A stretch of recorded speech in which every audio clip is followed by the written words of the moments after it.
뿅! 나타났습니다.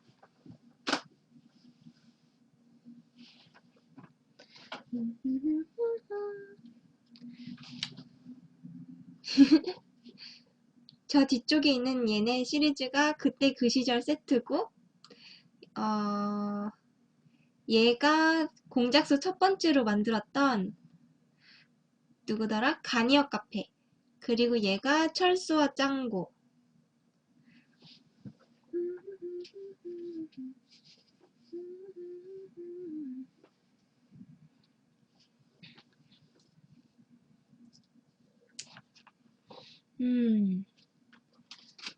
오늘 정말 바쁜 하루였어요. 그 스카이프 안 된다는 게 제 핸드폰이 안 된다는 게 아니고, 컴퓨터 소리가 안 나니까 컴퓨터로 그 전화데이트 소리를 못할지도 모른다 그 뜻이에요. 나 꿈꾸또이님 어서오세요.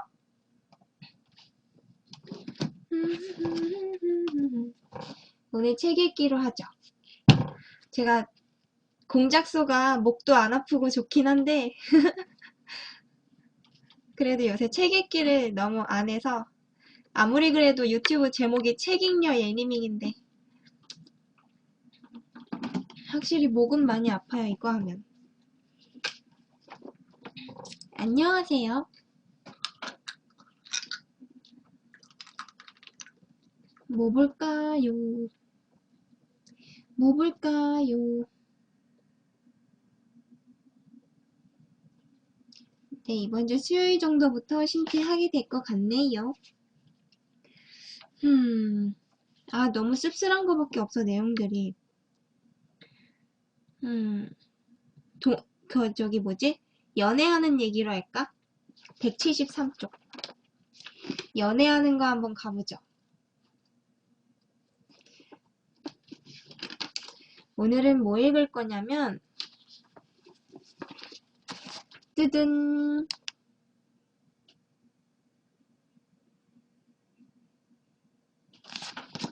오늘은 1935년에 지어진 사랑손님과 어머니 이거 해볼까 해요.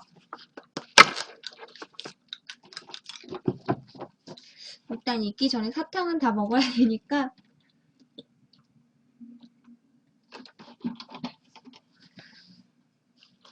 오늘 이제 한 학생이랑 얘기를 조금 많이 해봤는데 진카이입니다님 어서오세요. 처음에 제가 그 학생을 날라리라고 생각했던 거랑 그리고 지금은 너무너무 좋은 학생이 된 거 그리고 제가 이제 일을 그만두게 될 것 같아서 그거를 이제 요새 얘기를 하고 있어요. 그랬더니 자기가 그렇게 해왔는데 이번에 저를 만나는 바람에 너무 좋았다고 하더라고요. 그래서 나중에 공부 열심히 해가지고 성공하면 꼭 저를 보러 찾아오겠대요. 그래서 너무 이뻤어요.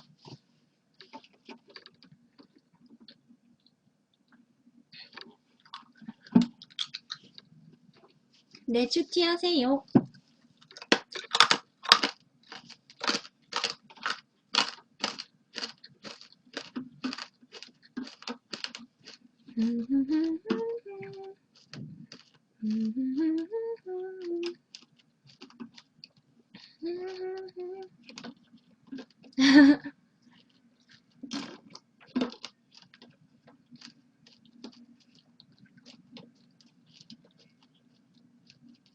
그래서 그 말투 얘기가 나와서 제가 이거 꺼낸 건데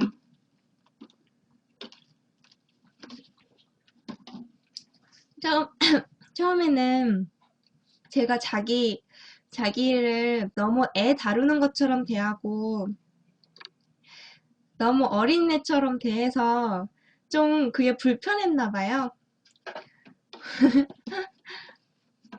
근데 이제는 저의 상냥함에 넘어간 거죠. 이제는 저에게 이제 자기도 상냥한 걸 좋아하게 돼서 앞으로 또 다른 선생님 만나도 마음에 안 들지도 몰라.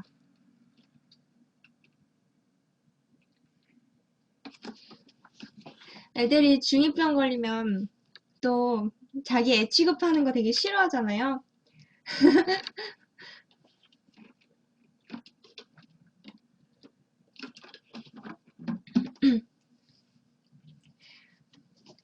그래서 제가 초창기에는 이제 다른 선생님들하고 달리 혼내지도 않고 항상 웃고 뭐라고 얘기하든 이해하고 받아주고 막 이랬더니 영제이님 어서 오세요.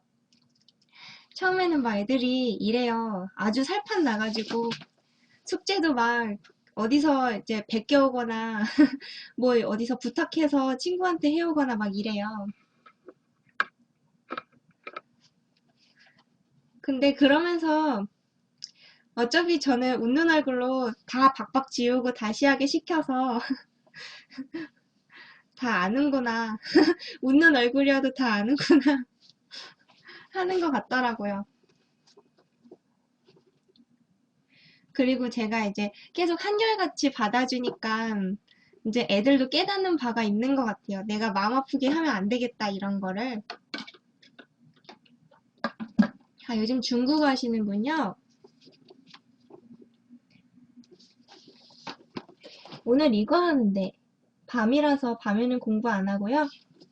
사랑손님과 어머니 이걸 읽게 될 것 같네요. 작가는 주요섭 씨군요. 주요섭 씨. 단편소설, 순수소설, 순수소설. 사랑방 손님과 어머니의 애틋한 사랑과 봉건적 윤리관과의 갈등. 이게 주제군요. 이루어질 수 없는 남녀 간의 사랑이래. 나오는 인물, 오키랑 오키의 어머니랑 아저씨. 이렇게 나온대요. 아, 뭐 결말까지 다 봐버렸어, 지금. 재혼에 대한 사회적 인습. 어? 네꼬님. 사랑합니다, 네꼬님.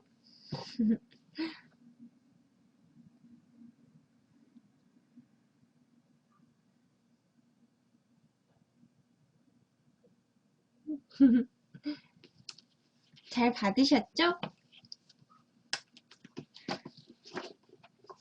사랑손님과 어머니 해보죠.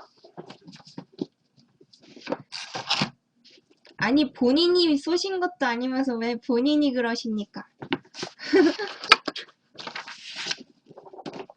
나는 금년 6살 난 처녀애입니다. 내 이름은 박옥희고요.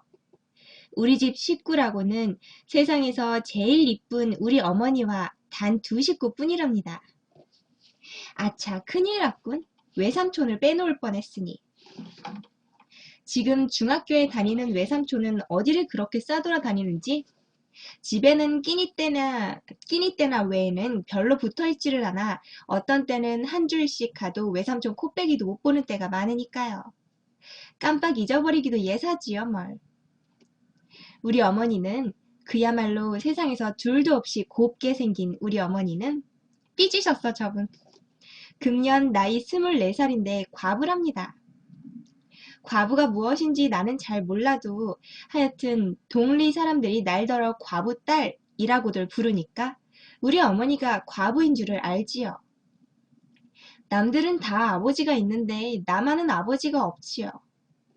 아버지가 없다고 아마 과부딸이라나 봐요. 외할머니 말씀을 들으면 우리 아버지는 내가 이 세상에 나오기 한 달 전에 돌아가셨대요. 우리 어머니하고 결혼한 지는 1년 만이고요. 이래라 저래라 한다고. 제 말이. 우리 아버지의 본집은 어디 멀리 있는데 마침 이 동리 학교에 교사로 오게 되기 때문에 결혼 후에도 우리 어머니는 시집으로 가지 않고 여기 이 집을 사고 여기서 살다가 1년이 못 되어 갑자기 돌아가셨대요. 내가 세상에 나오기도 전에 아버지는 돌아가셨다니까. 나는 아버지 얼굴도 못 배웠지요. 그러기에 아무리 생각해보아도 아버지 생각은 안 나요. 아버지 사진이라는 사진은 나도 한두 번 보았지요. 참말로 훌륭한 얼굴이에요. 충전. 아버지가 살아계신다면, 아버지가 살아계신다면 참말로 이 세상에서 제일 가는 잘난 아버지일 거예요. 그런 아버지를 보지도 못한 것은 참으로 분한 일이에요. 일이야요. 이렇게 써 있어요. 그 사진도 본 지가 퍽 오래되었는데 이전에는 그 사진을 늘 어머니 책상 위에 놓아두시더니 외할머니가 오시면 오실 때마다 그 사진을 치우라고 늘 말씀하셨는데 지금은 그 사진이 어디 있는지 없어졌어요. 언젠가 한번 어머니가 나 없는 동안에 몰래 장롱 속에서 무엇을 꺼내보시다가 내가 들어오니까 얼른 장롱 속에 감추는 것을 내가 보았는데 그게 아마 아버지 사진인 것 같았어요.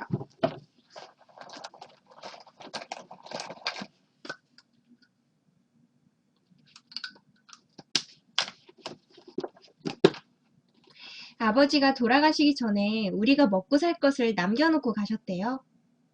작년 여름에 아니로군. 가을이 다 되어서군요. 하루는 어머니를 따라서 저 여기서 한 10리나 가서 조그만 산이 있는 데를 가서 거기서 밤도 따먹고 또 그 산 밑에 초가집에 가서 닭고기국을 먹고 하는데 거기 있는 땅이 우리 땅이래요. 거기서 나는 추수로 밥이나 굶지 않게 된다고요. 그래도 반찬 사고 과자 사고 할 돈은 없대요. 그래서 어머니가 다른 사람의 바느질을 해주지요. 바느질을 해서 돈을 많이 벌어서 그걸로 청어도 사고 달걀도 사고 내가 먹을 사탕도 사고 한다고요. 그리고 우리 집 정말 식구는 어머니와 나와 단 둘뿐인데 아버님이 계시던 사랑방이 비어 있으니까 그 방도 쓸 겸 또 어머니의 잔심부름도 해줄 겸 해서 우리 외삼촌이 사랑방에 와 있게 되었대요.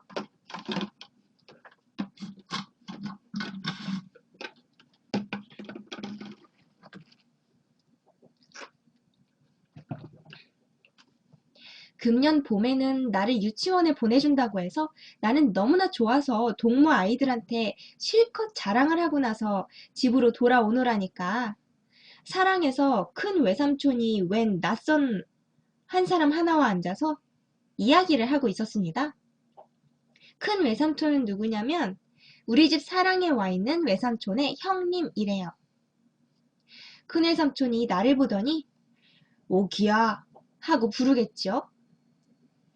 오기야 이리 온. 와서 이 아저씨께 인사드려라. 나는 어째 부끄러워서 비슬비슬 하니까 그 낯선 손님이 아, 그 애기 참 좋다. 자네 조카 딸인가? 조카 딸인가? 하고 큰 외삼촌더러 묻겠지요. 그러니까 큰 외삼촌은 내 누이의 딸. 경선군의 유복녀 외딸일세. 하고 대답합니다. 오키야 이리 온. 그 눈은 꼭 아버지를 닮았네구려. 하고 낯선 손님이 말합니다. 꽁기님 어서 오세요. 자, 오키야. 거단 처녀가 왜 저 모양이야?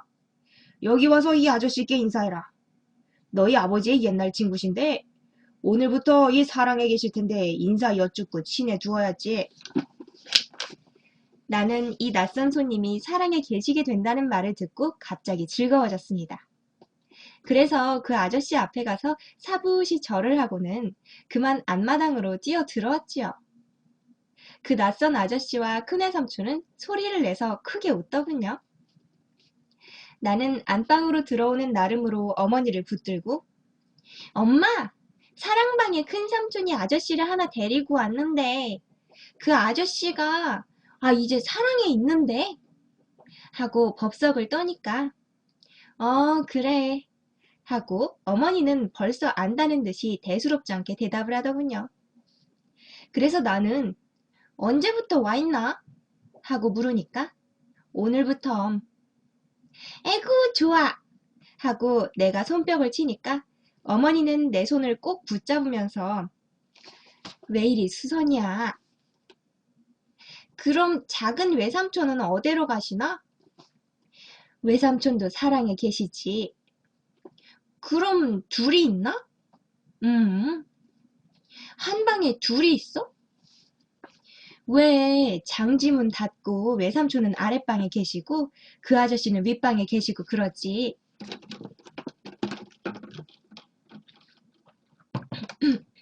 나는 그 아저씨가 어떠한 사람인지는 몰랐으나 첫날부터 내게는 퍽 고맙게 굴고 나도 그 아저씨가 꼭 마음에 들었어요. 세라카님 어서오세요. 네꼬님의 분신들님 어서오세요.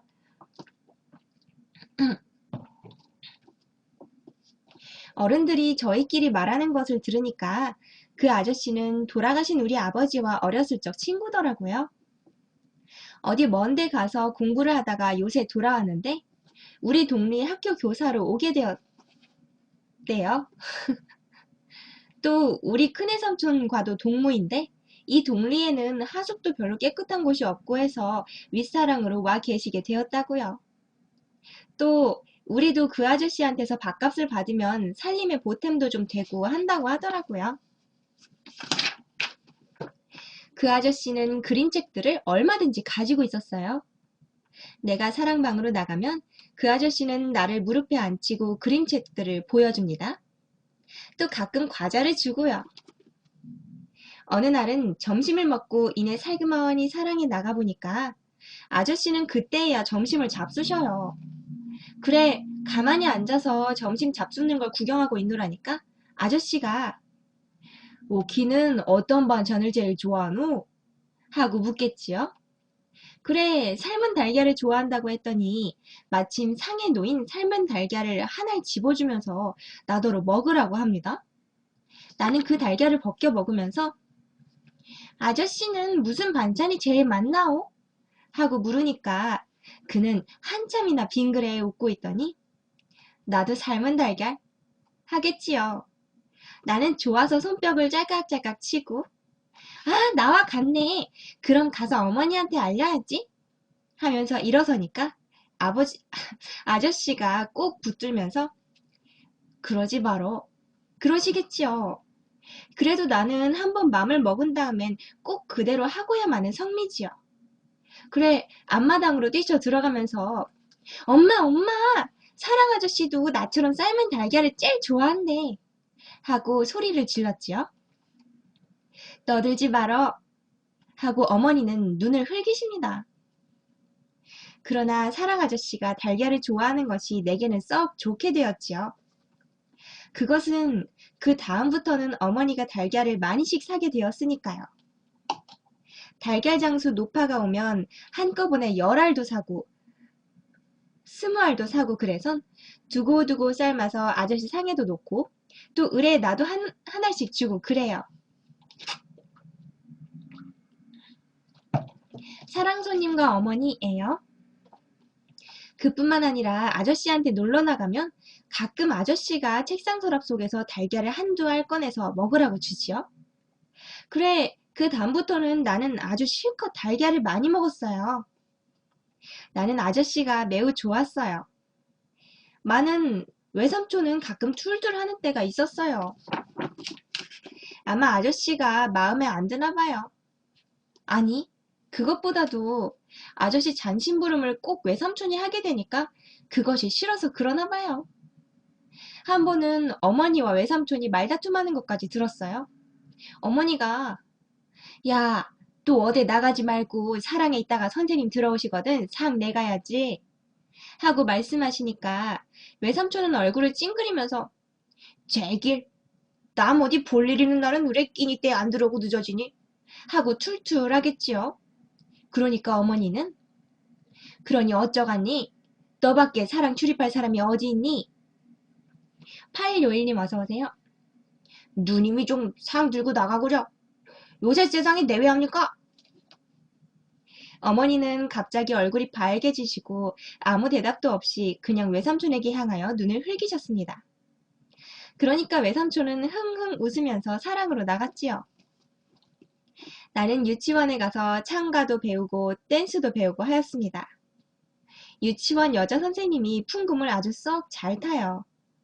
그런데 우리 유치원에 있는 풍금은 우리 예배당에 있는 풍금과는 아주 다른데 퍽 조그마한 것이지만은 소리는 썩 좋아요.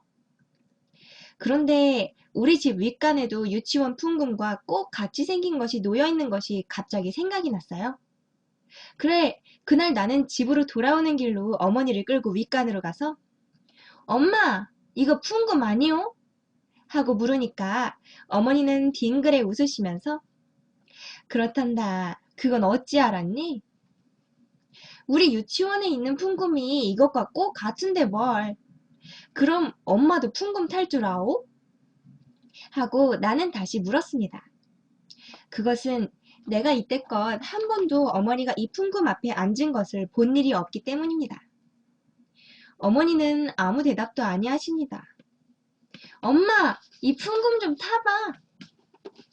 하고 재촉을 하니까 어머니 얼굴은 약간 흐려지면서 이 풍금은 너희 아버지가 날 사다 주신 거란다. 네 아버지 돌아가신 후에는 그 풍금은 이제까지 뚜껑도 한번 안 열어보았다. 이렇게 말씀하시는 어머니 얼굴을 보니까 금방 또 울음보가 터질 것만 같아 보여서 나는 그만 엄마, 나 사탕 줘 하면서 아랫방으로 끌고 내려왔습니다. 아저씨가 사랑방에 와 계신 지 벌써 여러 밤을 잔 뒤입니다. 아마 한 달이나 되었어요. 나는 거의 매일 아저씨 방에 놀러 갔습니다. 어머니는 나더러 그렇게 가서 귀찮게 굴면 못 쓴다고 꾸지람을 하시지만 정말인즉 나는 아저씨를 조금도 귀찮게 굴지는 않았습니다. 도리어 아저씨가 나를 귀찮게 굴었지요. 오키 눈은 아버지를 닮았다. 고 고운 코는 아마 어머니를 닮았지. 고 입하고. 응? 그러냐 안 그러냐? 어머니도 오키처럼 곱지? 응. 이렇게 여러 가지로 물은 적도 있었습니다. 그래서 나는 아저씨, 입대 우리 엄마 못 봤소? 하고 물었더니 아저씨는 잠잠합니다. 그래 나는 우리 엄마 보러 들어갈까? 하면서 아저씨 소매를 잡아당겼더니 아저씨는 펄쩍 뛰면서 아니야 안 돼. 난 지금 분주해서 하면서 나를 잡아 끌었습니다. 12594님 어서오세요. 그러나 정말로는 무슨 그리 분주하지도 않은 모양이었어요.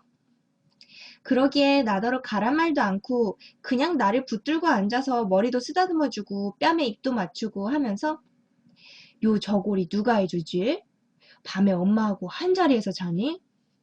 하는 등 쓸데없는 말을 자꾸만 물었지요. 엄청난 흑심이다. 그러나 웬일인지 나를 그렇게도 귀해해주던 아저씨는 아랫방에 외삼촌이 들어오면 갑자기 태도가 달라지지요. 이것저것 묻지도 않고 나를 꼭 껴안지도 않고 점잖게 앉아서 그림책이나 보여주고 그러지요. 아마 아저씨가 우리 외삼촌을 무서워하나 봐요. 하여튼 어머니는 나더러 아저씨를 너무 귀찮게 한다고 어떤 때는 저녁 먹고 나서 나를 방 안에 가두어두고 못 나가게 한 때도 덜어 있었습니다. 그러나 조금 있다가 어머니가 바느질에 정신이 팔려서 골몰하고 있을 때 몰래 가만히 일어나서 나오지요.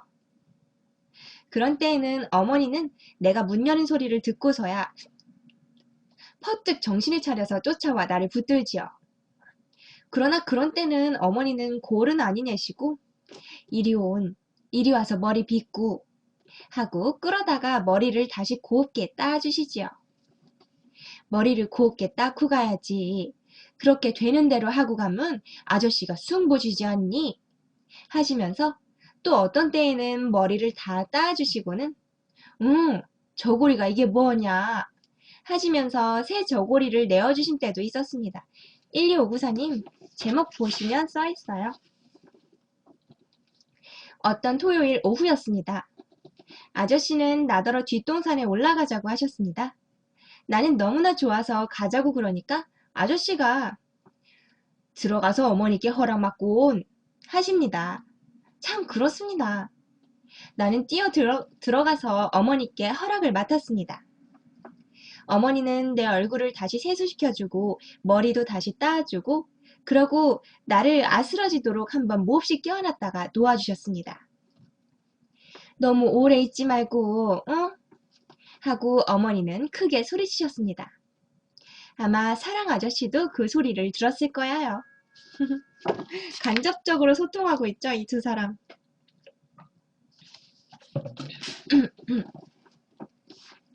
뒷동산에 올라가서는 정거장을 한참 내려다보았으나 기차는 안 지나갔습니다.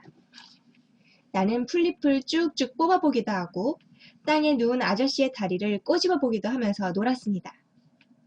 한참 후에 아저씨가 손목을 잡고 내려오는데 유치원 동무들을 만났습니다.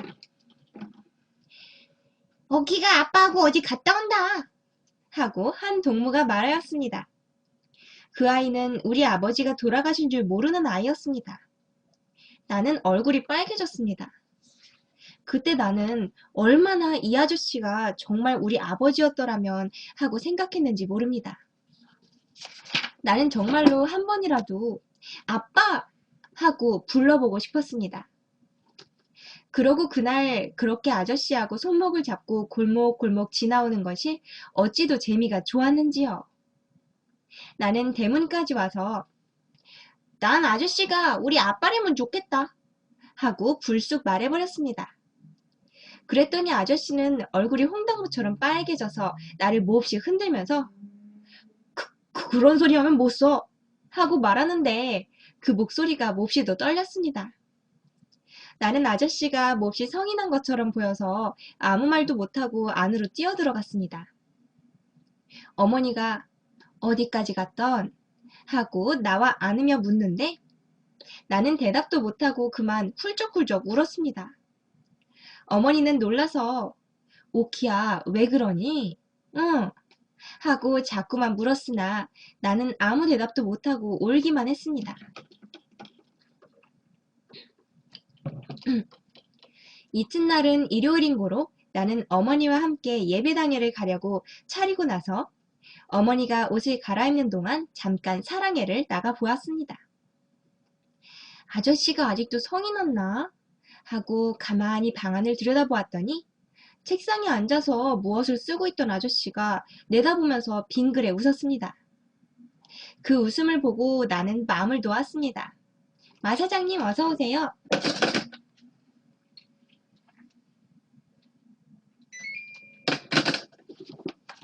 아저씨가 지금은 성이 풀린 것이 확실하니까요.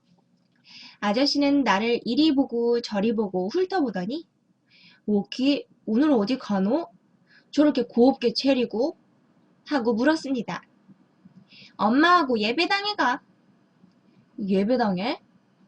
하고 나서 아저씨는 잠시 나를 멍하니 바라보더니 어느 예배당에? 하고 물었습니다. 요 앞에 예배당에 가지 뭐. 어? 요 앞이라니?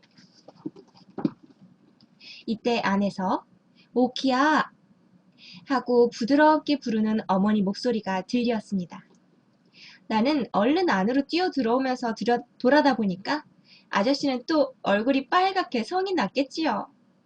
내 원, 참으로 무슨 일로 요새는 아저씨가 그렇게 성을 잘 내는지 알 수 없었습니다. 예배당에 가서 찬미하고 기도하다가 기도하는 중간에 갑자기 나는 혹시 아저씨도 예배당에 오지 않았나? 하는 생각이 나서 눈을 뜨고 고개를 들어 남좌석을 바라다 보았습니다. 그랬더니 바로 거기에 아저씨가 와 앉아있겠지요? 그런데 아저씨는 어른이면서도 눈 감고 기도하지 않고 우리 아이들처럼 눈을 뻔히 뜨고 여기저기 두리번 바라봅니다. 나는 얼른 아저씨를 알아보았는데 아저씨는 나를 못 알아보았는지 내가 빙그레 웃어 보여도 웃지도 않고 멀거니 보고만 있겠지요. 그래 나는 손을 흔들었어요. 그러니까 아저씨는 얼른 고개를 숙이고 말더군요. 그때 어머니가 내가 팔 흔드는 것을 깨닫고 두 손으로 나를 붙들고 끌어당기더군요. 나는 어머니 귀에다 입을 대고 저기 아저씨도 왔어 하고 속삭이니까 어머니는 흠칫 하면서 내 입을 손으로 잡고 막 끌어잡아다가 앞에 앉히고 고개를 누르더군요. 보니까 어머니도 얼굴이 홍당무처럼 빨개졌더군요. 호감이 있는 걸 알고 있는 건가 봐요. 그날 예배는 아주 젬병이었어요. 웬일인지 예배 다 끝날 때까지 어머니는 성이 나서 강대만 향하여 앞으로 바라보고 앉았고 이전 모양으로 가끔 나를 내려다보고 웃는 일이 없었어요. 그리고 아저씨를 보려고 남좌석을 바라다 보아도 아저씨도 한 번도 바라다 보아 주지도 않고 성이 나서 앉아있고 어머니는 나를 보지도 않고 공연히 꽉꽉 잡아당기지요. 왜 모두들 그리 성이 났는지. 나는 그만 으아 하고 한번 울고 싶었어요. 그러나 바로 멀지 않은 곳에 우리 유치원 선생님이 앉아있는 고로 울고 싶은 것을 억지로 참았답니다. 잠깐 문단 전환이 되네요. 내가 유치원에 입학한 후 처음 얼마 동안은 유치원에 갈 때나 올 때나 외삼촌이 바래다 주었습니다. 그러나 여러 밤을 자고 난 뒤에는 나 혼자서도 넉넉히 다니게 되었어요. 그러나 언제나 내가 유치원에서 돌아오는 때이면 어머니가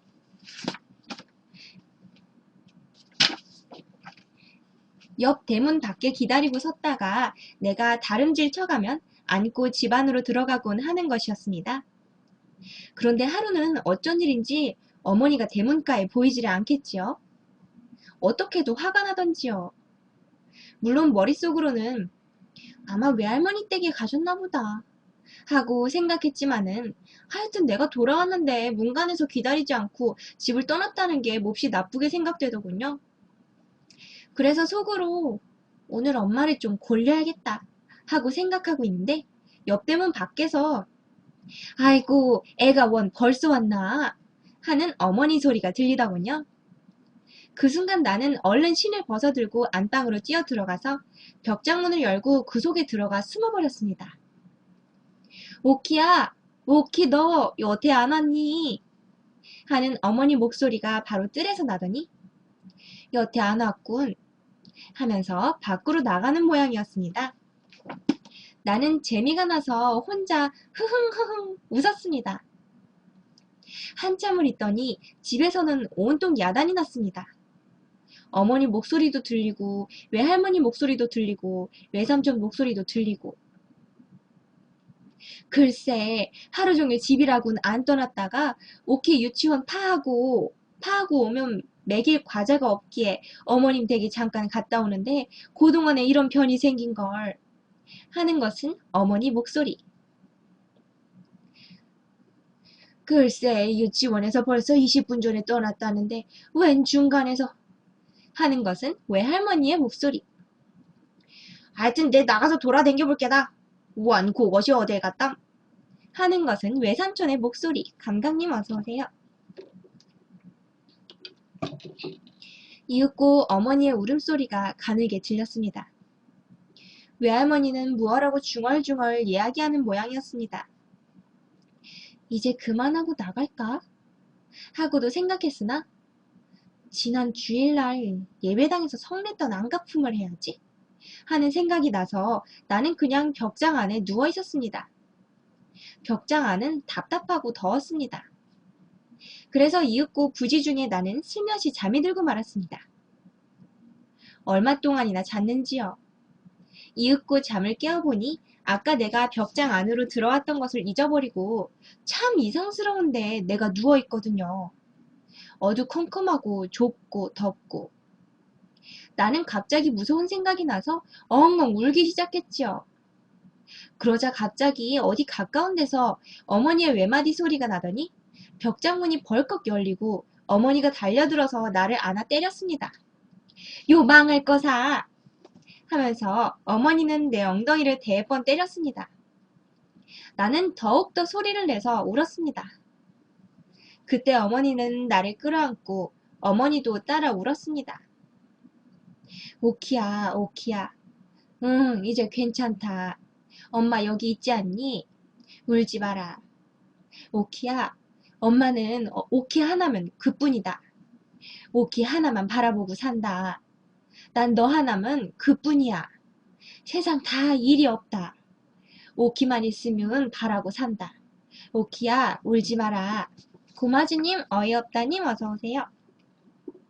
이렇게 어머니는 나더러 자꾸 울지 말라고 하면서도 어머니는 그치지 않고 그냥 자꾸자꾸 울었습니다. 외할머니는 원 그것이 도깨비가 들렸단 말인가. 벽장 속엔 왜 숨는담 하고 앉아있고 외삼촌은 에이 재수 하면서 밖으로 나갔습니다.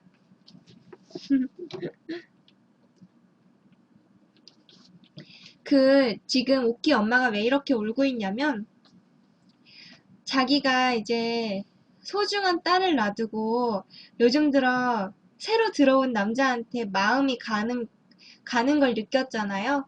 그래서 자책을 좀 했던 것 같아요. 내가 거기 정신이 팔려서 우리 오키를 잃어버릴 뻔했구나.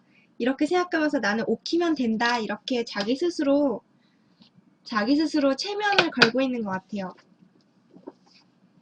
이튿날 유치원을 파하고 집으로 오게 된 때 나는 갑자기 어제 벽장 속에 숨었다가 어머니를 몹시 울게 했던 생각이 나서 집으로 돌아가기가 어쩐지 부끄러워졌습니다.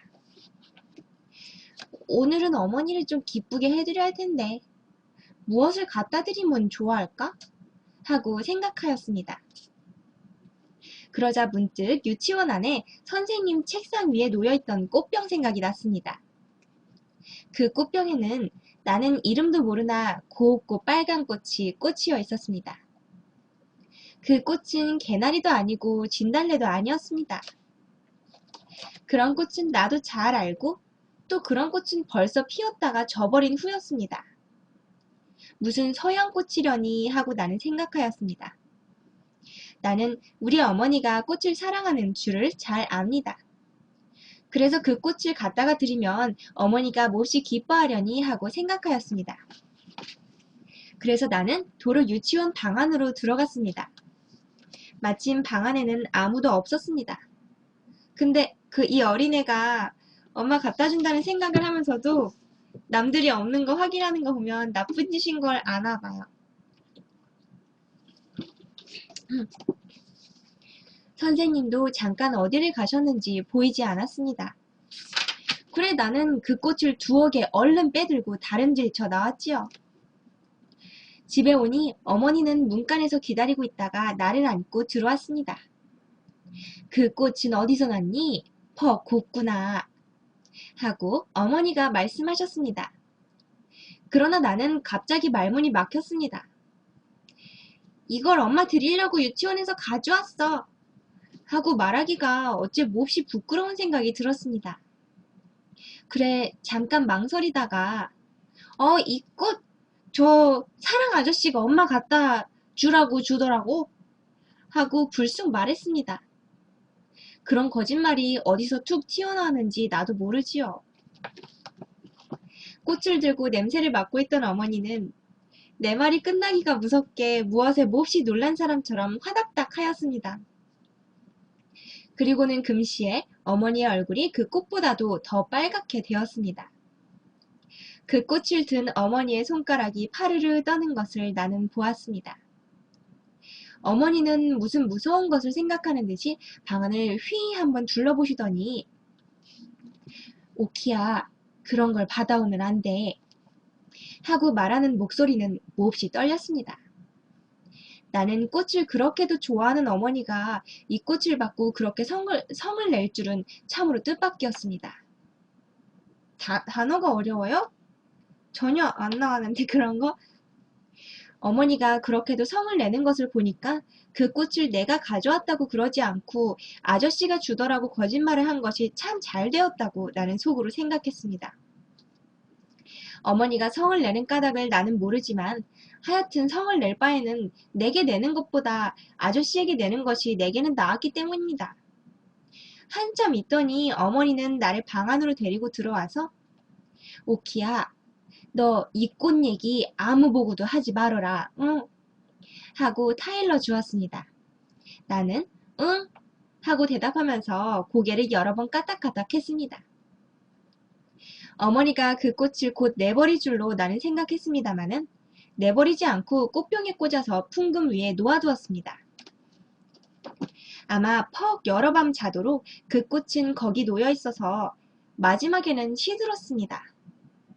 꽃이 다 시들자 어머니는 가위로 그 대는 잘라내버리고 꽃만은 찬송가 책갈피에 곱게 끼워두었습니다.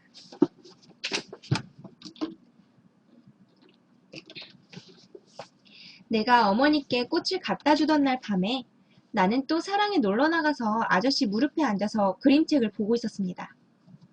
갑자기 아저씨 몸이 흠칫했습니다. 그러고는 귀를 기울입니다. 나도 귀를 기울였습니다. 풍금 소리. 그 풍금 소리는 분명 안방에서 흘러나오는 것이었습니다. 엄마가 풍금 타나 보다 하고 나는 벌떡 일어나서 안으로 뛰어들어갔습니다. 안방에는 불을 켜지 않았습니다. 그러나 그때는 음력으로 보름께나 되어서 달이 낫같이 밝은데 은빛 같은 흰 달빛이 방 한 절반 가득히 들어있었습니다. 나는 흰옷을 입은 어머니가 풍금 앞에서 고요히 풍금을 타는 것을 보았습니다. 여기 1259사님이 저거 여기 나온 문구 그대로 따라 쓰신 것 같아요. 나는, 처음 봤대요. 어머니는 우리 유치원 선생님보다도 풍금을 더 잘 타시는 것이었습니다. 나는 어머니 곁으로 갔습니다마는 어머니는 내가 곁에 온 것도 깨닫지 못하는지 그냥 까딱 아니하고 앉아서 풍금을 탔습니다. 조금 있더니 어머니는 풍금 곡조에 맞추어서 노래를 부르기 시작하였습니다. 어머니의 목소리가 그렇게 아름다운 것도 나는 이때까지 모르고 있었습니다. 어머니는 참으로 우리 유치원 선생님보다도 목소리가 훨씬 더 곱고 또 노래도 훨씬 더 잘 부르는 것이었습니다. 나는 가만히 서서 어머님 노래를 들었습니다.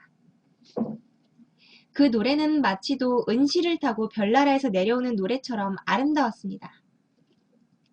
그러나 얼마 오래지 않아 목소리는 약간 떨리기 시작하였습니다. 가늘게 떨리는 노랫소리. 그에 따라 풍금의 가는 소리도 바르르 떠는 듯 했습니다. 노랫소리는 차차 가늘어지더니 마지막에는 사르르 없어져 버렸습니다. 풍금 소리도 사르르 없어졌습니다. 어머니는 고요히 일어나시더니 옆에 섰는 내 머리를 쓰다듬었습니다. 그 다음 순간 어머니는 나를 안고 마루로 나오셨습니다. 어머니는 아무 말씀도 없이 그냥 꼭꼭 껴안는 것이었습니다. 달빛을 한박 받는 내 어머니 얼굴은 몹시도 새하얗다고 생각되었습니다. 우리 어머니는 참으로 천사 같다고 생각하였습니다. 우리 어머니의 새하얀 두 뺨 위로는 쉴 새 없이 두 줄기 눈물이 줄줄 흘러내리고 있는 것을 나는 보았습니다. 그것을 보니 나도 갑자기 울고 싶어졌습니다. 어머니, 왜 울어? 하고 나도 훌쩍거리면서 물었습니다. 오키야, 응? 한참 동안 어머니는 아무 말씀도 없었습니다. 그러나 한참 후에 오키야, 너 하나면 그뿐이다. 엄마! 어머니는 다시 대답이 없으셨습니다. 이 어머니는 계속 다짐을 하고 있는 거죠. 저런 새로운 남자랑 자기가 재혼하거나 다시 잘 되지 않겠다고 계속 다짐하는 거죠. 비록 아버지가 결혼한 지 1년 만에 돌아가셨지만 딸만 데리고 계속 살겠다 이런 거 같아요.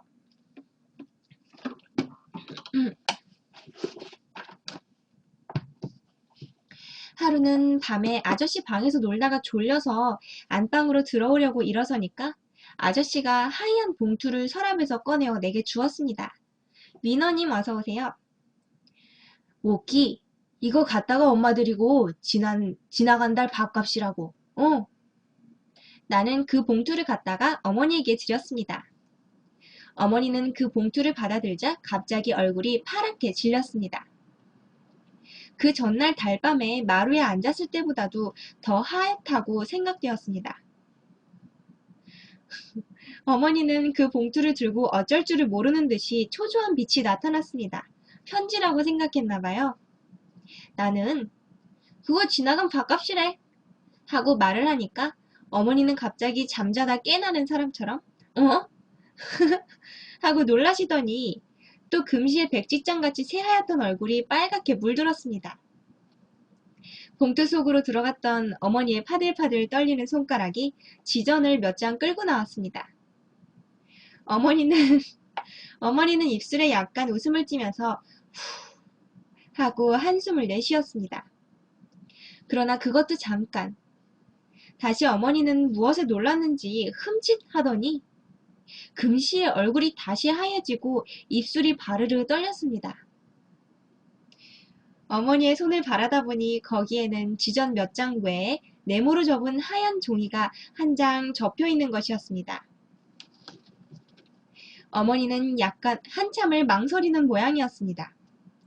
그러더니 무슨 결심을 한 듯이 입술을 악 물고 그 종이를 차근차근 쳐들고 그 안에 쓰인 글을 읽었습니다. 네, 근데 이 여기서 지금 어머니라고 하지만 나이가 굉장히 어린 거죠? 한 20대 초반 정도 될 건데요, 아마.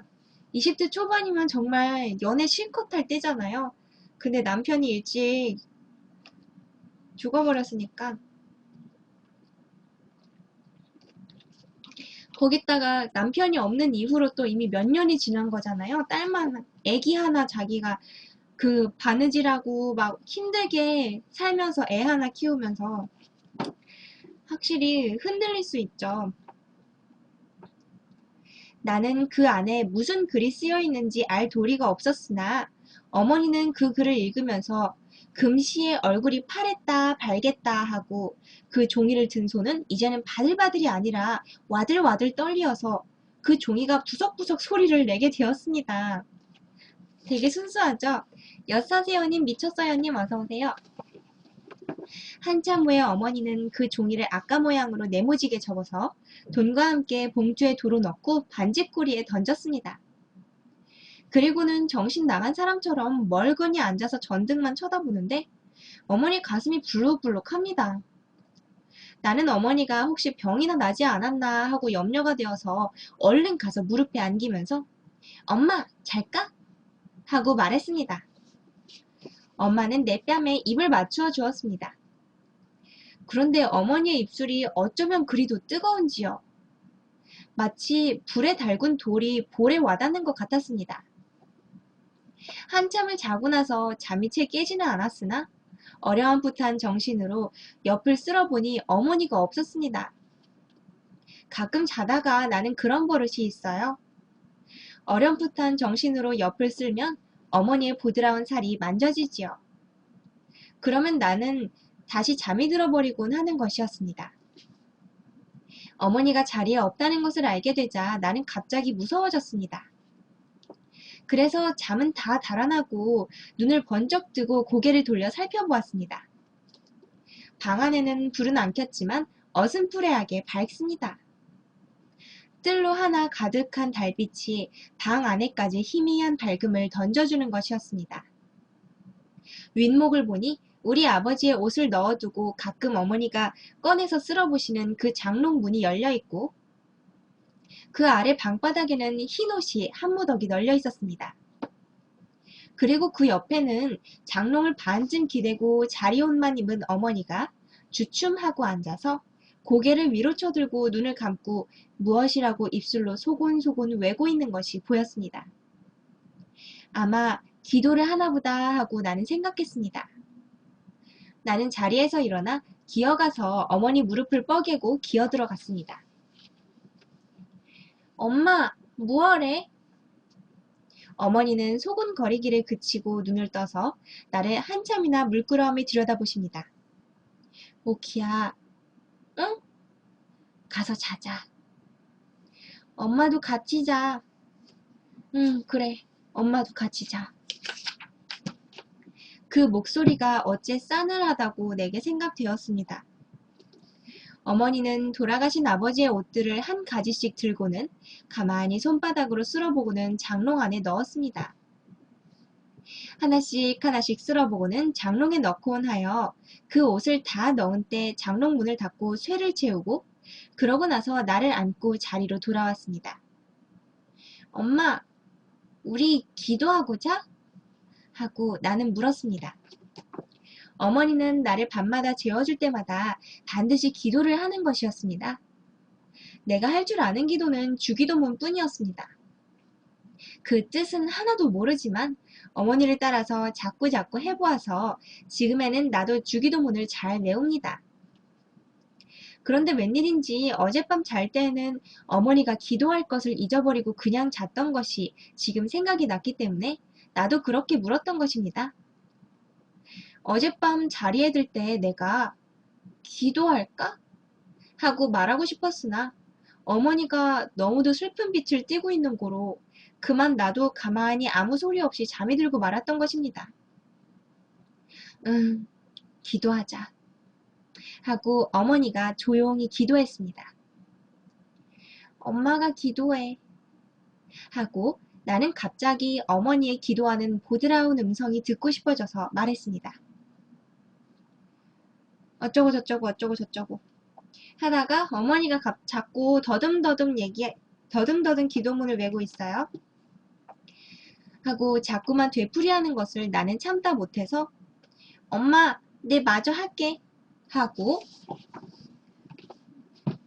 내가 끝을 마쳤습니다. 어머니는 한참이나 가만히 있다가 오랜 후에야 겨우 아멘 하고 속삭이었습니다. 백구진무님 어서오세요. 요새 와서 어머니의 하는 일이란 참으로 알 수가 없는 노릇입니다. 어떤 때는 어머니도 퍽 유쾌하셨습니다. 밤에 때로는 풍금을 타고 때로는 찬송가도 부르고 그러실 때에는 나도 너무도 좋아서 가만히 어머니 옆에 앉아서 듣습니다.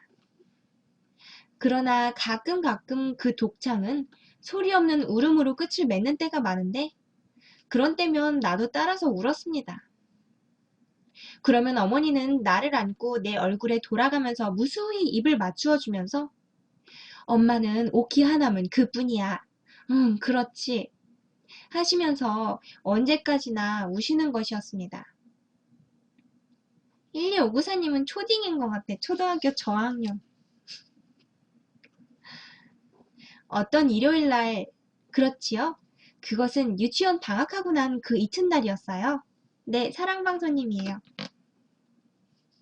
그날 어머니는 갑자기 머리가 아프시다고 예배당회를 그만두었습니다. 사랑에서는 아저씨도 어디 나가고 외삼촌도 나가고 집에는 어머니와 나와 단둘이 있었는데 머리가 아프다고 누워 계시던 어머니가 갑자기 나를 부르시더니 오키야, 너 아빠가 보고 싶니? 하고 물으십니다. 우리도 아빠 하나 있으면. 나는 혀를 까불고 어리광을 좀 부려가면서 대답을 했습니다. 한참 동안을 어머니는 아무 말씀도 아니하시고 천장만 바라보시더니 오키야, 오키 아버지는 오키가 세상에 나오기도 전에 돌아가셨단다. 오키도 아빠가 없는 건 아니지. 그저 일찍 돌아가셨지. 오키가 이제 아버지를 새로 또 가지면 세상이 욕을 한단다. 사람들이 욕을 해요. 오키 어머니는 환양년이다 이러면서 세상이 욕을 해. 오키 아버지는 죽었는데 오키는 아버지가 또 하나 생겼대. 참 망측도 하지. 이러고 세상이 욕을 한단다. 그리 되면 오키는 언제나 손가락질 받고 오키는 커도 시집도 못 가고 오키가 공부를 열심히 해서 훌륭하게 돼도 에이 그까지 회냥년의 딸 이러고 남들이 욕을 한단다.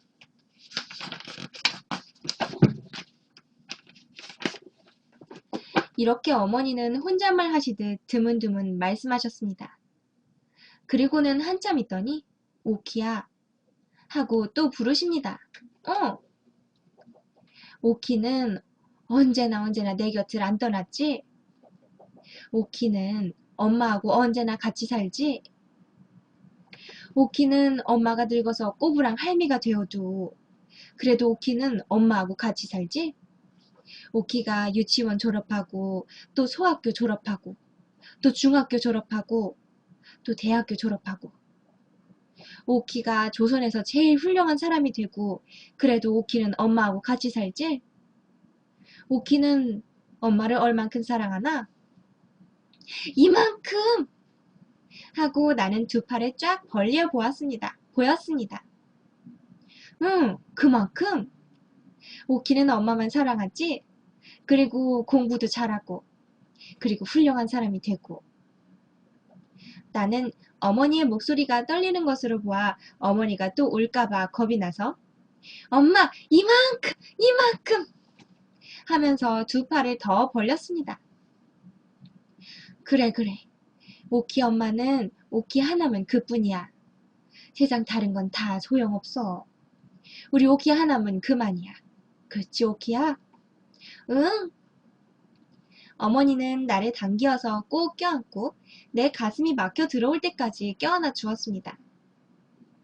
그날 밤 저녁밥 먹고 나니까 어머니는 나를 불러 앉히고 머리를 새로 빗겨주었습니다. 댕기도 새 댕기를 들여주고 바지, 저고리, 치마 모두 새 것을 꺼내 입혀주었습니다. 엄마 어디 가? 하고 물으니까 아니 하고 웃음을 띠면서 대답합니다.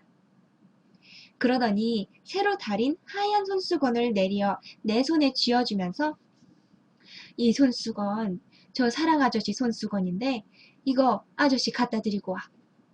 오래 있지 말고 손수건만 갖다 드리고 이내 와. 응. 하고 말씀하셨습니다. 손수건을 들고 사랑으로 나가면서 나는 접어진 손수건 속에 무슨 발각발각하는 종이가 들어있는 것처럼 생각되었습니다마는 그것을 펴보지는 않고 그냥 갖다가 아저씨에게 주었습니다. 답장을 썼나봐요. 그 거절의 답장을 쓴 것 같죠? 아저씨는 방에 누워있다가 벌떡 일어나서 손수건을 봤는데 웬일인지 아저씨는 이전처럼 나보고 빙그레 웃지도 않고 얼굴이 몹시 파래졌습니다. 그리고는 입술을 질근질근 깨물면서 말 한마디 아니하고 그 손수건을 봤더군요. 나는 어째 이상한 기분이 돌아서 아저씨 방에 들어가 앉지도 못하고 그냥 되돌아서 안방으로 돌아왔지요. 어머니는 풍금 옆에 앉아서 무엇을 그리 생각하는지 가만히 있더군요. 나는 풍금 옆으로 가서 가만히 그 옆에 앉아 있었습니다. 이윽고 어머니는 조용조용히 풍금을 타십니다. 무슨 곡조인지는 몰라도 어째 구슬프고 고즈넉한 곡조예요. 밤이 늦도록 어머니는 풍금을 타셨습니다. 그 구슬프고 고즈넉한 곡조를 계속하고 또 계속하면서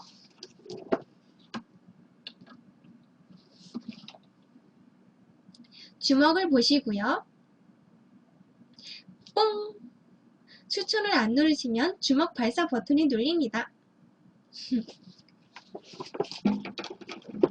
여러 밤을 자고 난 어떤 날 오후에 나는 오래간만에 아저씨 방에 나가보았더니 아저씨가 짐을 싸느라고 분주하겠죠. 마크로스님 어서오세요. 내가 아저씨에게 손수건을 갖다 드린 다음부터는 웬일인지 아저씨가 나를 보아도 언제나 퍽 슬픈 사람, 무슨 근심 있는 사람처럼 아무 말도 없이 나를 물끄러미 바라다만 보고 있는 거로 나도 그리 자주 놀러 나오지 않았던 것입니다. 그랬었는데 이렇게 갑자기 짐을 꾸리는 것을 보고 나는 놀랐습니다. 아저씨, 어디 가오? 멀리로 간다. 언제? 오늘. 기차 타고? 기차 타고. 갔다가 언제 또 오? 아저씨는 아무 대답도 없이 서랍에서 이쁜 인형을 하나 꺼내서 내게 주었습니다. 오키, 이거 가져. 오키는 아저씨 가고 나면 아저씨 이내 잊어버리고 말겠지? 나는 갑자기 슬퍼졌습니다. 그래서 아니 하고 얼른 대답하고 인형을 안고 안으로 들어왔습니다. 엄마 이것 봐. 아저씨가 나 이거 줬다오? 아저씨가 오늘 기차 타고 먼 데로 간대. 하고 내가 말했으나 어머니는 대답이 없으십니다. 엄마, 아저씨 왜 가오? 학교 방학했으니까 가지. 어디로 가오? 아저씨 집으로 가지 어디로 가? 갔다가 또 오? 어머니는 대답이 없으십니다. 난 아저씨 가는 거 나쁘다. 하고 입을 쫑긋했으나 어머니는 그 말에 대답 않고 오키야, 벽장에 가서 달걀 몇 알나 만나 보아라. 하고 말씀하셨습니다. 나는 깡총깡총 방 안으로 들어갔습니다. 달걀은 6알이 있었습니다. 6알! 하고 나는 소리쳤습니다. 다 가지고 이리 나오너라. 어머니는 그 달걀 6알을 다 삶았습니다. 그 삶은 달걀 6알을 손수건에 싸놓고 또 반지에 소금을 좀 싸서 반지가 질 좋은 얇고 흰 일본 종이라네요. 종이에 소금을 조금 싸서 한 귀퉁이에 넣었습니다. 오키야, 너 이거 아저씨 갖다 드리고 가시다가 착간에서 잡수랜다고. 응. 그날 오후에 아저씨가 떠나간 다음 나는 방에서 아저씨가 준 인형을 업고 자장자장 잠을 재우고 있었습니다. 어머니가 부엌에서 들어오시더니 오키야, 우리 뒷동산에 바람이나 쐬러 올라갈까? 하십니다. 응, 가! 하면서 나는 좋아 덤비었습니다. 잠깐 다녀올 터이니 집을 보고 있으라고 외삼촌에게 이르고 어머니는 내 손목을 잡고 나섰습니다. 엄마, 나 저 아저씨가 준 인형 가지고 가? 그러렴. 나는 인형을 안고 어머니 손목을 잡고 뒷동산으로 올라갔습니다. 뒷동산에 올라가면 정거장이 빤히 내려다 보입니다. 엄마, 저 정거장 봐. 기차는 없군. 어머니는 아무 말씀도 없이 가만히 서 계십니다. 사르르 바람이 와서 어머니 모시 치맛자락을 산들산들 흔들어 주었습니다. 그렇게 산 위에 가만히 서 있는 어머니는 다른 때보다도 더 한층 이쁘게 보였습니다. 저편 산 모퉁이에서 기차가 나타났습니다. 아, 저기 기차 온다! 하고 나는 좋아서 소리쳤습니다. ASAP님 어서오세요. 기차는 정거장에서 잠시 머물더니 금시에 삑 하고 소리를 지르면서 움직였습니다. 기차 떠난다! 하면서 나는 손뼉을 쳤습니다. 기차가 저편 산모퉁이 뒤로 사라질 때까지 그리고 그 굴뚝에서 나는 연기가 하늘 위로 모두 흩어져 없어질 때까지 어머니는 가만히 서서 그것을 바라보았습니다. 뒷동산에서 내려오자 어머니는 방으로 들어가시더니 이때까지 뚜껑을 늘 열어두었던 풍금 뚜껑을 닫으십니다. 그리고는 거기 쇠를 채우고 그 위에다가 이전 모양으로 반지 그릇을 얹어 놓으십니다. 그리고는 그 옆에 있는 찬송가를 맥없이 들고 뒤적뒤적 하시더니 빼빼 마른 꽃송이를 그 갈피에서 집어내시더니 오키야, 이거 내다 버려라 하고 그 마른 꽃을 내게 주었습니다.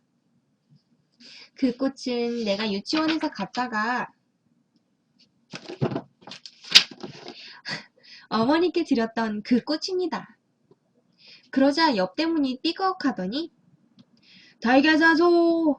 하고 매일 오는 달걀 장수 노파가 달걀 광주리를 이고 들어왔습니다. 인젠 우리 달걀 안 사요. 달걀 먹는 이가 없어요. 하시는 어머니 목소리는 매기에 한 푼 억치도 없었습니다. 나는 어머니의 이 말씀에 놀라서 떼를 좀 써보려 했으나 석양에 빤히 비치는 어머니 얼굴을 볼 때 그 용기가 없어지고 말았습니다. 그래서 아저씨가 주신 인형 귀에다가 내 입을 갖다 대고 가만히 속삭이었습니다. 예, 우리 엄마가 거짓부리 썩 잘하누나? 내가 달걀 좋아하는 줄 잘 알면서 생 먹을 사람이 없대누나? 때를 좀 쓰고 싶다만 저 우리 엄마 얼굴을 좀 봐라. 어쩌면 저리도 새빨해졌을까? 아마 어디가 아픈가 보다. 라고요. 사랑손님과 어머니는 여기까지군요.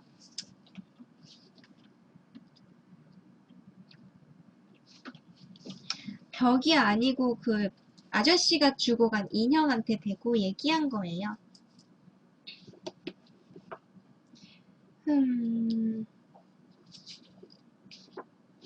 근데 오키가 6살이나 됐는데 이렇게 좋아하는 감정조차 모른다는 게 말이 돼요? 너무 지나치게 순수하게 설정하는 것 같아. 이거는 뭐 어려서 눈치가 없는 정도가 아니라 애가 좀 어디 모자란 거 아니야?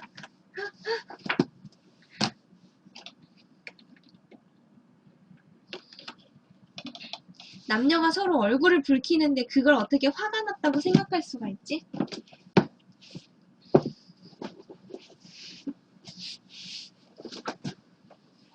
고생하셨어요. 오늘 사랑손님과 어머니 재밌었죠?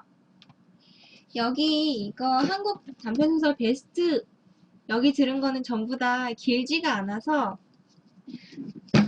되게 부담 없네요. 길이가 대충 1시간 정도짜리예요. 전부 다.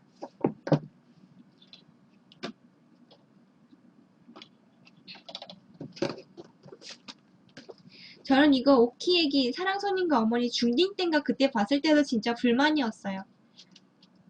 애가 너무 지나치게 눈치 없게 나와서 무슨 모르는 아저씨한테 뽀뽀받고 막 반말하고 그래. 3살짜리도 아니고 6살짜리가.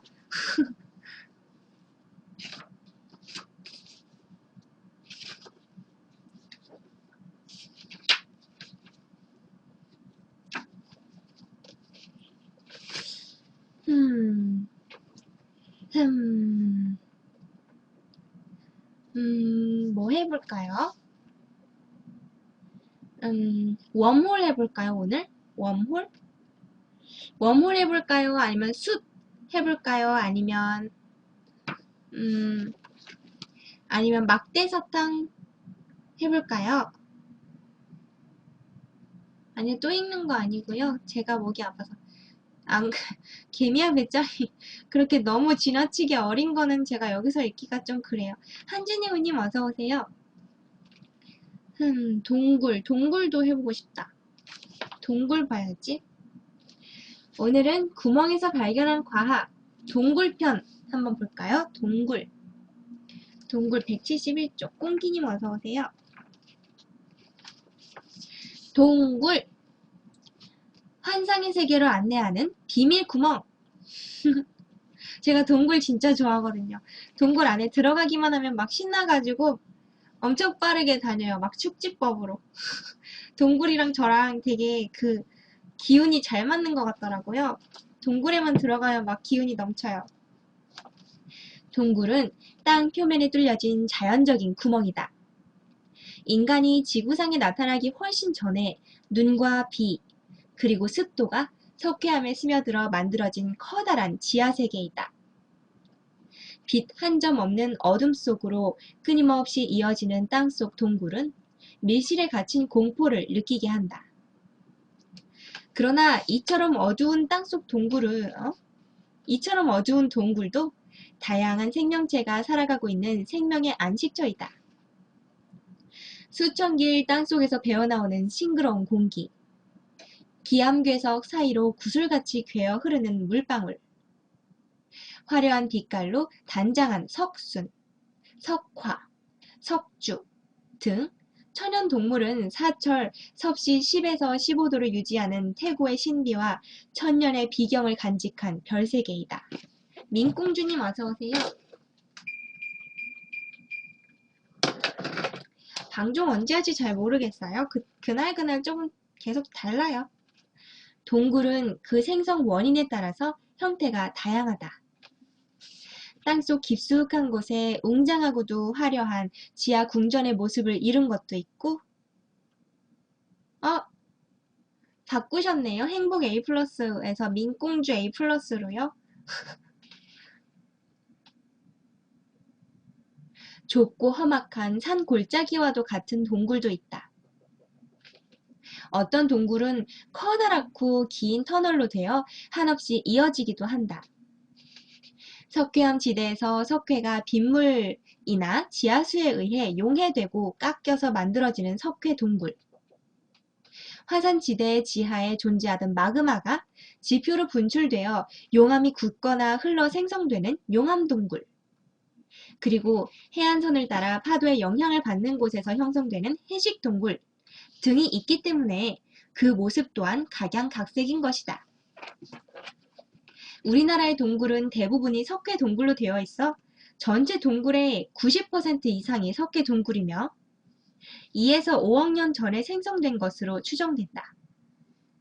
1년에 0.2mm 정도밖에 자라지 않는 종유석과 석순이 특징인 석회 동굴은 오랜 세월 동안 석회암이라는 암석이 물에 녹아서 만들어졌다. 이 돌을 녹이는 물은 우리가 보통 마시는 물과는 달리 썩은 동식물에서 나오는 이산화탄소의 성분이 함유된 특별한 물이다. 지표면에서 갈라진 돌 틈을 타고 내려가 돌을 녹이고 이로 인해 구멍이 조금씩 계속 커져서 많은 물이 들어가 큰 구멍의 통로를 만들어낸다. 이렇게 하여 땅속에 동굴이 생기면 약한 지표가 무너지면서 그곳에 큰 웅덩이가 생기는데 이것을 돌리네라고 한다. 그리고 빗물이 석회암 속의 석회분을 용해하여 땅속으로 스며들면 동굴 속 천장에서는 종유관이나 종유석이 자란다. 종유석의 성장은 용해된 광물질의 양, 동굴 내의 증발 정도, 굴 속의 통풍, 온도, 습도, 물방울의 이동 속도 등의 요소에 따라 달라진다. 화산동굴은 얼마 전까지만 해도 용암굴로 불렸다. 아 진짜? 용암굴 다 화산동굴로 바뀌었대요.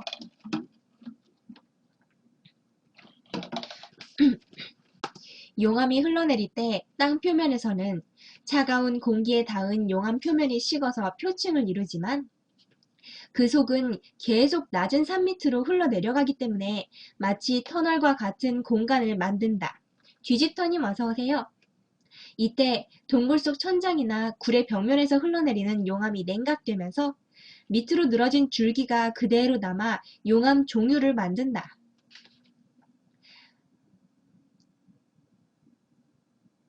이 용암 덩어리가 동굴의 바닥에 떨어지면서 위로 쌓인 것을 용암 석순이라고 한다. 속기매님 어서오세요. 용암 석순은 일단 냉각되어 고체화되면 그 이상은 계속 자라지 못한다. 화산동굴은 이렇게 1차적인 생성 과정으로 끝을 맺고 2차적 성장을 볼 수 없는 것이 특징이다.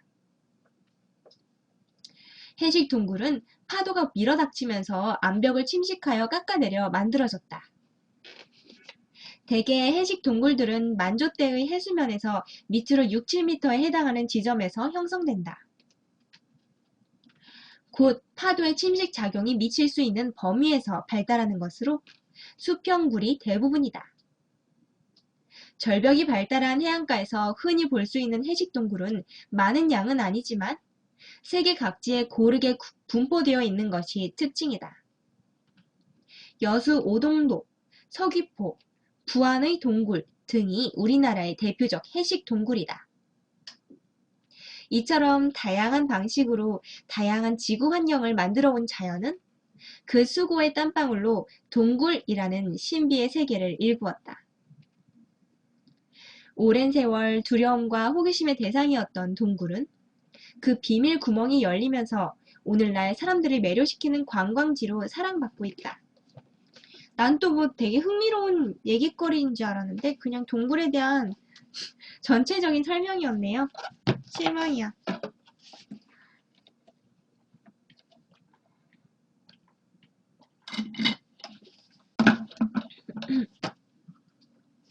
제가 이제 보니까 물통을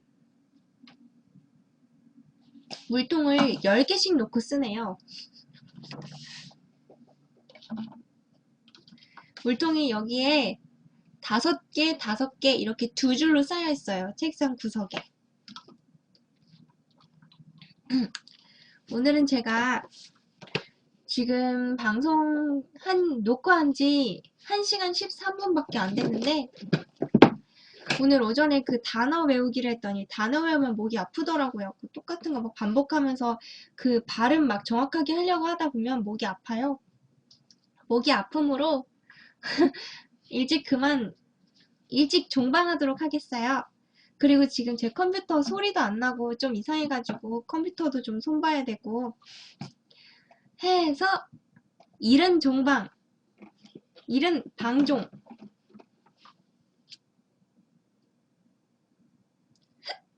킹님 어서오세요.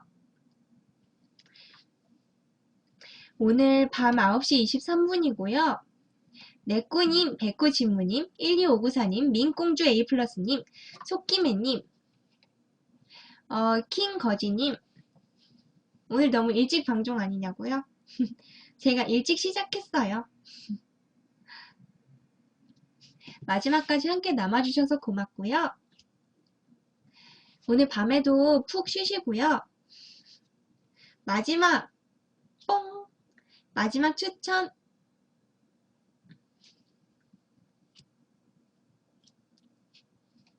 오늘은 제가 그 컴퓨터 손볼 거랑 뭐 이것저것 볼 게 좀 있어서요. 일찍 가보겠습니다. 내일 아침에 10시 정도에 나타날 거고요. 내일 아침 10시랑 내일 오후 언제죠? 내일 오후 9시에 나타나겠네요. 내일 만나요, 여러분들아. 스슥!